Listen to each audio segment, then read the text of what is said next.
कहते हैं मोक्षदायिनी अमावस्या।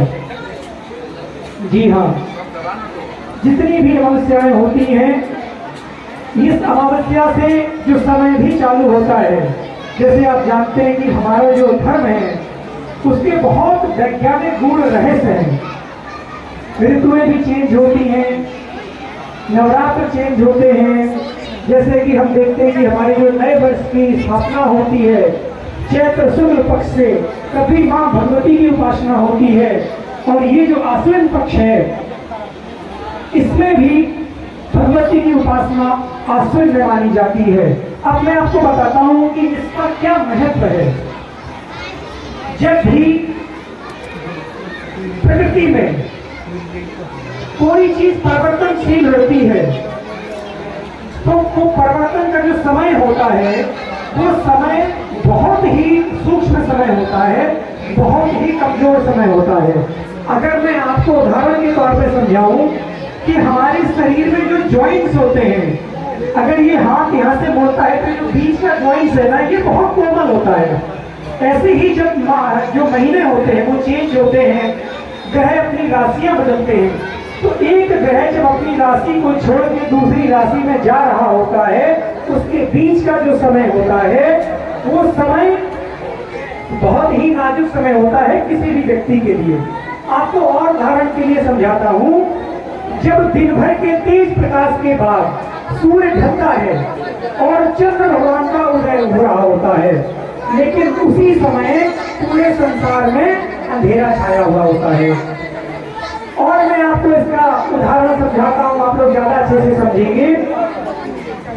सूर्य जो है वो साक्षात पिता है और चंद्रमा जो है वो साक्षात माता है। सूर्य पिता का कारक है और चंद्रमा माता का कारक है। अब इसमें बहुत सारे लोग ये भी कहते हैं कि चंद्रमा अगर माता है तो मामा कैसे हुआ। ये भी बहुत सारे लोग पूछते हैं कि पंडित जी आप मुझे बताते हैं कि चंद्रमा माता है या स्त्री है तो मामा कैसे बना, उसको मामा क्यों कहते हैं। इसके पीछे भी लंबी कथा है। अगले आने वाले क्रम में मैं आपको मामा का चंद्रमा मामा वाला भी रहस्य बताऊंगा। लेकिन चंद्रमा का जो स्वभाव है वो स्त्री प्रधान स्वभाव है। जैसे माँ बहुत कोमल होती है, बहुत सेंसिटिव होती है अपने बच्चों के प्रति, दूसरे बच्चों के प्रति, चाहे वो माँ भगवती हो जिनके दरबार में आप लोग बैठे हैं, जिनकी कृपा से आप लोग सोच के देखिए 1 साल पहले, 5 साल पहले, 10 साल पहले मतभेद मत रखें, उनकी सेवा करें। और जो बड़े बुजुर्ग हैं उनसे भी निवेदन है कि समय को देखते हुए अपने जो युग परिवर्तन है उसके साथ अपने परिवार के सदस्यों को लेकर के चले।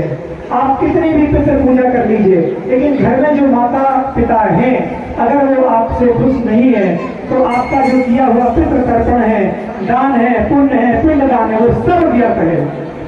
इसलिए क्योंकि आज पितरों की अमावस्या है, आप सब लोग एक संकल्प लीजिए कि आपके घर में जो भी आपके माता पिता हैं, सास ससुर हैं,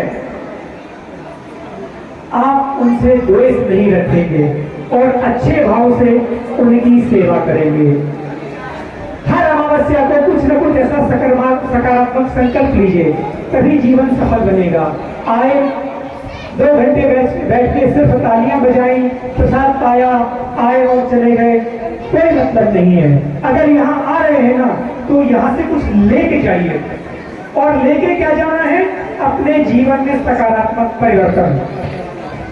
क्यों? क्योंकि वही साक्षात पित्र है आज के समय में आपके लिए। मैं बात कर रहा था ऋतु परिवर्तन की, समय परिवर्तन की। ये जो समय होता है आश्विन शुक्ल पक्ष जो कल से शुरू होगा, और कल से जब ये समय शुरू होगा तो कल से 9 दिन माँ भगवती की घर घर में आराधना होगी। और माँ भगवती की भक्ति आप सब जानते हैं कि जितने भी प्रकार के राक्षस हुए हैं, जितने भी प्रकार के जो नकारात्मक ऊर्जाएं पैदा हुई हैं, उनको भगवती नष्ट कर दी है। तो यही मेरी प्रार्थना है आप सब लोगों के लिए भी कि आप सब लोग घर में माँ भगवती की आराधना करें, बड़ों की सेवा करें और माँ भगवती का आशीर्वाद दे दें कि यहाँ पे प्रत्येक अवश्य ऐसी तरीके से आते रहें। ये जो अनुष्ठान चल रहा है इसको आकर के सहयोग करते रहें। पंडित जी आ चुके हैं, कुछ ही क्षणों में भगवान नाम संकीर्तन करेंगे और उसके बाद आरती शुरू करेंगे। बोलिए जगदम्बा महारानी की जय, वाली काली मैया की जय।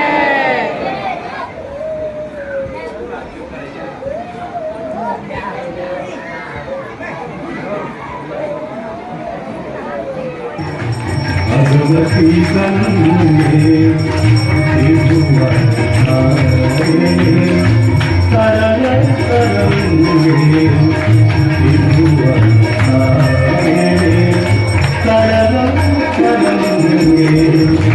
शंकर मौली बिहारी विमले ममति आस्था तब पद कमले देवी सुरेश्वरी भगवती गंगे देवी सुरेश्वरी भगवती गंगे।